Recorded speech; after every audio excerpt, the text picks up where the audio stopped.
Le confinement, quid du confinement? Est-ce qu'il a fait la preuve de son efficacité selon vous?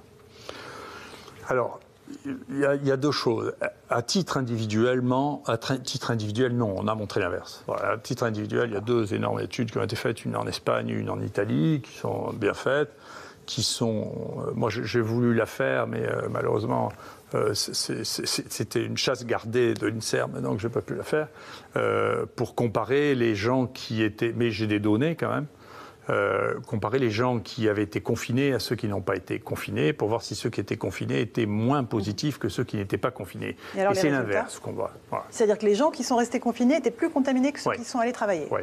Et nous, on a des données chez nous, ici, le personnel de soins, on a des taux qui sont plus bas que la moyenne française, hein, 3,5%, parce qu'ils ont les gestes, ils ont l'habitude, et donc alors que je pense que la concentration en Covid-19 a été plus importante dans cette IHU que n'importe où ailleurs, vous verrez, vous ne l'attraperez pas si vous faites attention de vous passer les mains à l'alcool. Donc, il n'y a pas d'évidence au niveau individuel, pour des raisons que les gens qui comprennent la contagion, ou qui comprennent, je ne sais pas si on comprend, mais enfin qui savent à peu près comment ça se passe, c'est que si vous mettez quelqu'un qui est contagieux sans le savoir, en plus sans l'avoir testé, au milieu d'une famille de gens qui n'ont pas été encore infectés, c'est les bateaux, c'est ce qui s'est passé, ça marche très bien. Hein, donc l'histoire de la quarantaine, si vous voulez, on sait depuis tout temps que ça ne marche pas. Donc on l'a bien vu, il y a deux bateaux, deux histoires magnifiques, hein, une en France avec le Charles de Gaulle, l'autre au Japon.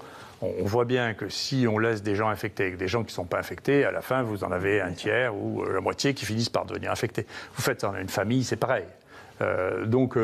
Moi, j'étais plus... Il y a des pays qui ont choisi cette situation de détecter, d'isoler dans des hôtels, par exemple. Ils réservaient des hôtels aux gens qui étaient porteurs, de manière à les isoler. Ça, c'est ce qu'on appelle le lazaret. Nous, on a testé le lazaret, la quarantaine à Marseille. Il y a une maladie infectieuse ici, on connaît très très bien les épidémies.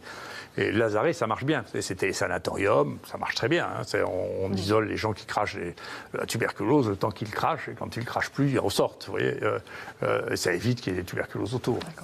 Mais est-ce que ça a au moins servi pour ne pas engorger les hôpitaux, le confinement? C'était le but quand même. Oui, écoutez, je trouve, si tout ça, les questions que vous posez ne sont pas inintéressantes, mais elles sont datées. Vous voyez, là, les hôpitaux ont un problème financier terrible, c'est qu'ils ont été vides, les hôpitaux. C'est ça le problème. Alors d'abord, les hôpitaux ont été vides. Ensuite, on a... moi, je le sais à Marseille. En dehors des salles de réa, donc. Hein. Ou en dehors des salles de réa, on était vide, à la fin on a... Et puis, je ne sais pas quelles vont être les conséquences de ça, il y a des opérations qui ont été retardées, qui n'ont pas été faites, on va voir, il y a des cancers qui n'ont pas été détectés quand même. Tout ça a arrêté le flux normal, y compris de la prévention, de la thérapeutique, et d'autre part, il y a eu des zones dans lesquelles, si vous voulez, cette bivalence privée-publique a posé des problèmes, c'est-à-dire qu'on ne s'est pas servi du privé parce que c'est le public qui organisait tout. Et donc, au moment où il y avait des problèmes de réa considérables, dans l'Est, ça je le sais parce que je connais des gens qui sont là-bas, hein, on n'a pas utilisé à un moment les réanimations privées et les réanimations publiques étaient pleines. Donc, si vous voulez, moi, je trouve, mais j'espère qu'on y verra clair, que ce pays a eu un problème d'organisation très sérieux et que les endroits dans lesquels ça a le moins bien marché, c'est les endroits qui ont été les moins bien organisés. D'accord ?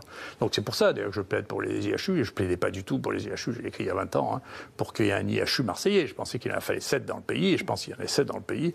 Globalement, les choses auraient été gérées de manière différente, mais il faut bien qu'il y ait un moment une organisation et un endroit où on sait qu'on peut aller, où on sait qu'on peut gérer les choses, où on sait qu'on peut les compter, on sait qu'on peut faire les statistiques, on sait qu'on peut les voir, si vous voulez. C'est pas en multipliant les centres avec 2 petits centres de référence, c'est complètement dépassé.